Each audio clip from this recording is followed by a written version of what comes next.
The 6 psychological stages a narcissist goes through when they lose you. And I want to be clear about something before we go a single step further, because the word stages implies a neat, linear, orderly progression that moves in one direction at a predictable pace.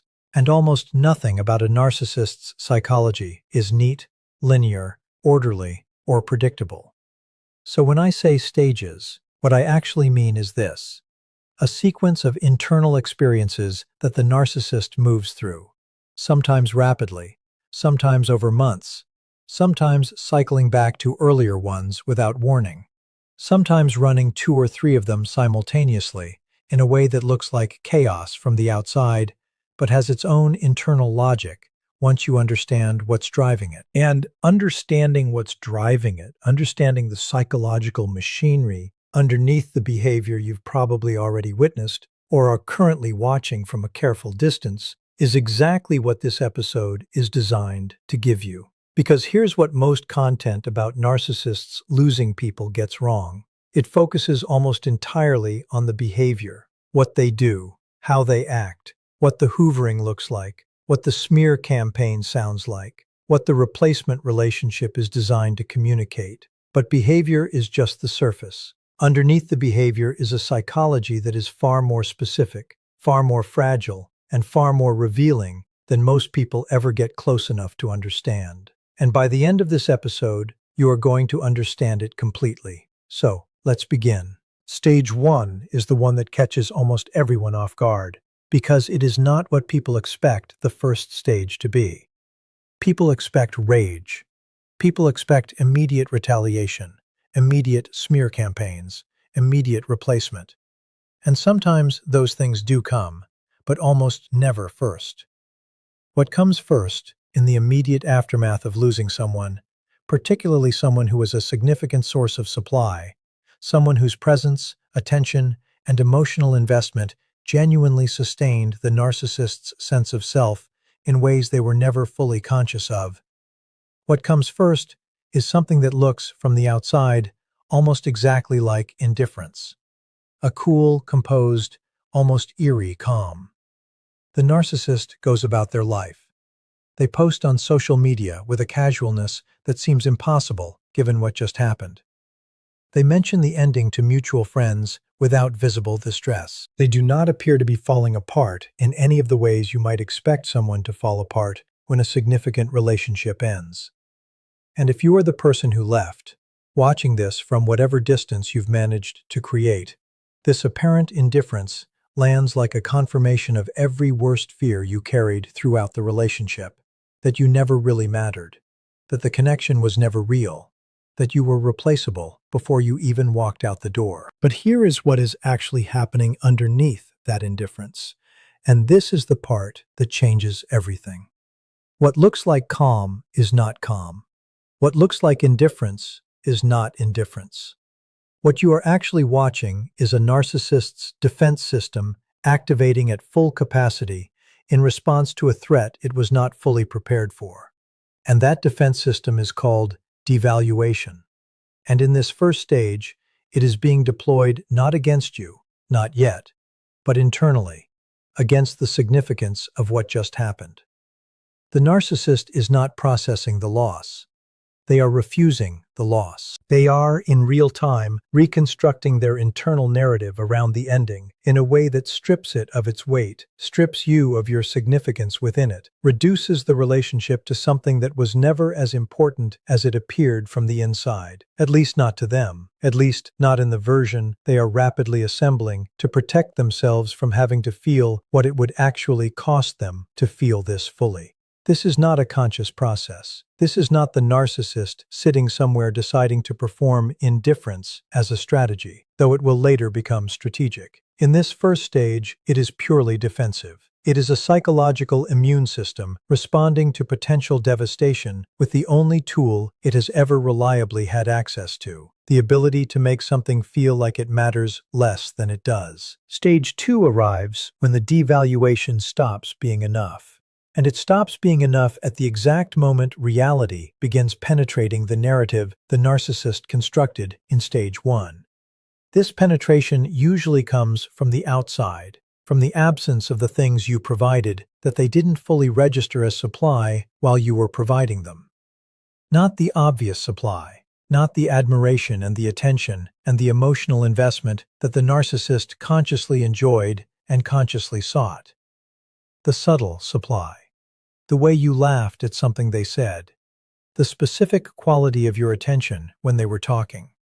The fact that you knew their coffee order and their triggers and their history and the particular way they needed to be handled in certain moods.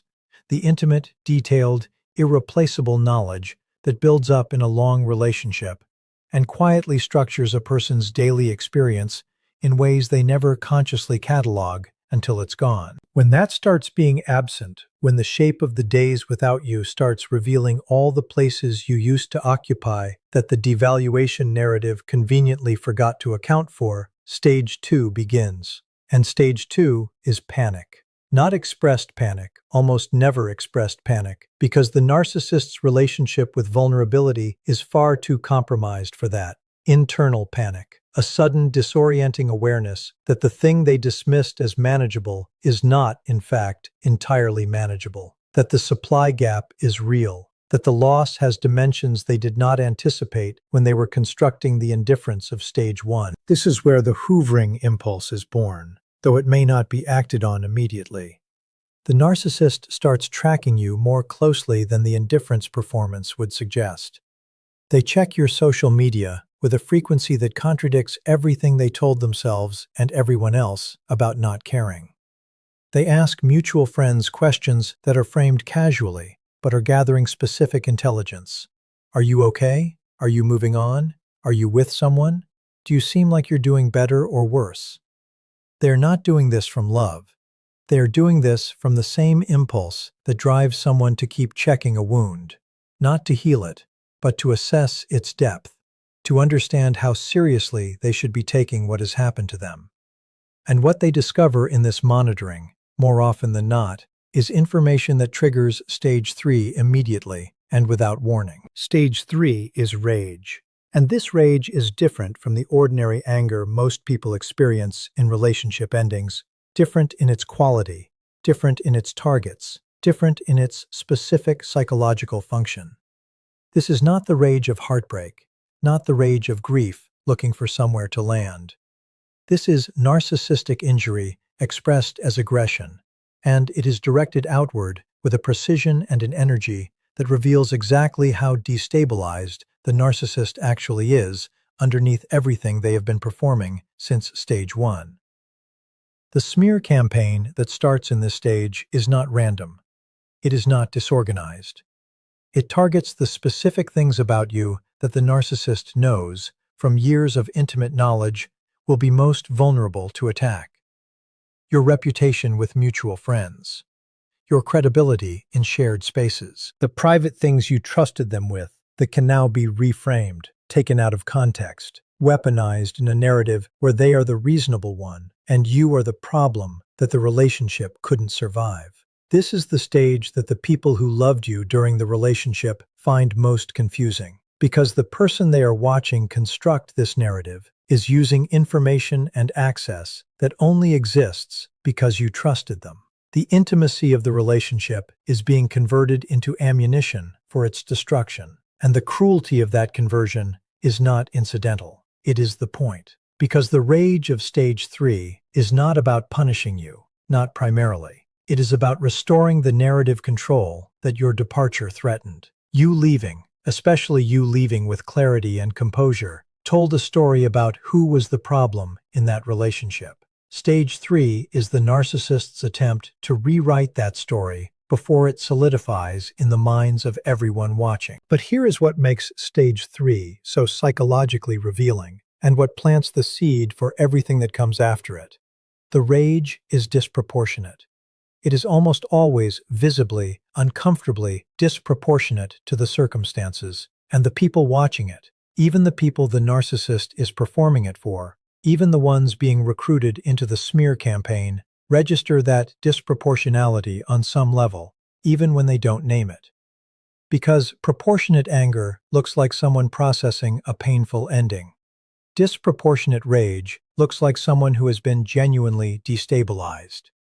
And a narcissist who is genuinely destabilized is a narcissist who cared more than they were supposed to, lost more than they planned to, and is now burning everything in the vicinity to cover the evidence of how much this has actually cost them. Which means the rage of stage 3, as damaging as it can be to the people on its receiving end, is also the most honest communication the narcissist has produced since the relationship ended. And what it is communicating, underneath all of the noise and the cruelty and the narrative warfare, is something they would never say out loud in any other form. It is communicating that you mattered, that this loss has weight, that the performance of stage 1 was exactly what it appeared to be to anyone looking closely enough, a performance. And what comes after the rage burns itself out, and what the narcissist finds waiting for them when the noise settles, and why stages 4, 5, and 6 are the ones that actually explain why some people never fully escape this dynamic, even long after they should have. That is the part of this story that we are going to go into next. What comes after the rage burns itself out is a silence that feels different from the silence of stage 1. The stage 1 silence was constructed, deliberately assembled, a performance of not caring, engineered to protect the narcissist from having to feel the full weight of what had happened. The silence after stage 3 is different because it is not constructed at all. It is what remains when the energy required to sustain the rage finally runs out, and there is nothing left to replace it with. No next move immediately available. No narrative to build. No supply source to redirect toward. No performance left in the tank. And what remains in that silence is stage 4. And stage 4 is the one that nobody who has ever watched a narcissist from the outside would ever guess was happening, because it looks nothing like what it is. From the outside, it looks like the narcissist has finally moved on, has finally settled into the new life they built so visibly and so aggressively in the earlier stages, has finally stopped caring if they ever really started. But from the inside, in the private experience of the narcissist in the quiet moments, they are still working very hard to avoid. Stage 4 is the closest thing to genuine grief that a narcissist's psychology is capable of producing. And it is nothing like the grief most people know, because it is grief that cannot be named as grief, cannot be expressed as grief, cannot be processed through any of the channels that grief normally moves through. Because to name it grief would be to admit that something was lost, and to admit that something was lost would be to admit that something mattered. And the entire architecture of the narcissist's self-protection is built on the foundational claim that nothing and no one matters more than they choose to let matter. So the grief sits there, unnamed and unmoving, inside a psychology that has no room for it and no tools to work with it, producing a heaviness that the narcissist experiences as irritability, as restlessness, as a low-grade dissatisfaction with everything in their current life that they cannot trace back to its actual source, because tracing it back would require an honesty they are not structurally capable of. This is the stage where the replacement relationship, if one was acquired in the earlier stages, starts showing its limitations most clearly. Because the new person was selected for their ability to produce supply, for their availability and their admiration, and their willingness to occupy the role that became vacant when you left. They were not selected because they are genuinely compatible, genuinely interesting to the narcissist at depth, genuinely capable of the kind of knowing that the narcissist, somewhere in the unnamed grief of stage 4, is quietly aware they had and lost. The new relationship produces supply, but not sustenance. It fills the immediate gap, but not the deeper one. And the narcissist, moving through stage 4 in the only way available to them, restlessly, irritably, without the vocabulary to explain what is wrong, starts treating the new person with a version of the same devaluation that eventually ended every previous relationship. Because the new person cannot fix the problem, and the narcissist's psychology does not allow them to identify the problem accurately and so the frustration of the unfixable problem lands on the nearest available target. This is the cycle perpetuating itself. This is the pattern that has been running, largely unchanged, across every significant relationship the narcissist has ever had. But stage 4 has a quality that previous iterations of this cycle didn't carry: the ghost of the super empath, or simply the person who saw them clearly, moving through the background of it, making the new relationship feel thinner than it should, making the supply feel less sustaining than it used to, making the performance feel slightly more effortful than it has ever felt before. Stage 5 begins when the narcissist decides to do something about the ghost. And what they decide to do is always some version of the same thing. They attempt to re-establish contact. Not always directly, sometimes through the mutual friend who has been maintained as an intelligence source since stage 2. Sometimes through a social media interaction so precisely calibrated to seem accidental that the calculation behind it is visible to anyone paying attention. Sometimes through a direct message that is crafted to seem spontaneous and vulnerable, while actually being a very deliberate probe, testing whether the door is still open, whether the supply source is still accessible, whether the clarity you left with has softened with time into something they can work with. This is the hoovering that was born in stage 2 finally being acted on, delayed until the rage of stage 3 burned through, and the unnamed grief of stage 4 created enough internal pressure to override the pride that was preventing action. And the version of themselves that the narcissist presents in this re-entry attempt is almost always the stage 1 version of the relationship, the version that was warm and attentive and extraordinarily good at making you feel chosen and understood. The love bombing is reactivated. The charm that worked the first time is deployed with the same precision and the same apparent sincerity, because to the narcissist in this moment, it does carry a version of sincerity. They genuinely want the supply back. They genuinely feel the absence of what you provided, and that genuine wanting produces a performance of vulnerability that is almost indistinguishable from the real thing, especially to someone who loved them, who knows how good it felt when it was good, who has been doing the hard and lonely work of building a life without them, and is perhaps not entirely impervious to a reminder of what existed before everything went wrong. This is the most dangerous moment in the entire sequence for the person on the receiving end. Not because the narcissist is being consciously malicious, though the impact is the same regardless of the intention behind it, but because the re-entry of stage 5 is designed, consciously or not, to find and exploit the exact gap between your healing and your longing. The gap between who you are becoming and who you were with them. The gap between the clarity you built in your distance from them and the nervous system memory of the connection that existed before the pattern fully revealed itself. And that gap, in many people, is real. It exists not as a weakness or a failure of healing, but as evidence that something genuine was felt, that the love was real on your side, regardless of what it was on theirs. And real love does not simply close its gap on command. The narcissist in stage 5 knows this gap exists. They knew it when they were in the relationship. They know it now. And the re-entry is aimed directly at it, with an accuracy that their intimate knowledge of you makes possible, and that has nothing to do with their capacity for genuine change. Stage 6 is the final stage, and it is the one that takes the longest to arrive and the longest to understand, because it does not look like a stage at all from the outside.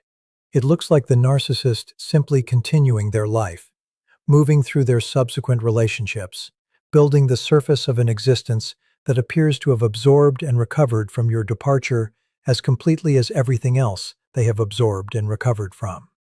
It looks, in other words, like you were wrong. Like the idea that betraying you specifically would cost them something lasting was a comforting story you told yourself that the evidence does not support. And I need you to stay with me here, because this is the part that matters most and requires the most careful handling. Stage 6 is not the narcissist being fine. Stage 6 is the narcissist having integrated the loss in the only way available to their psychology.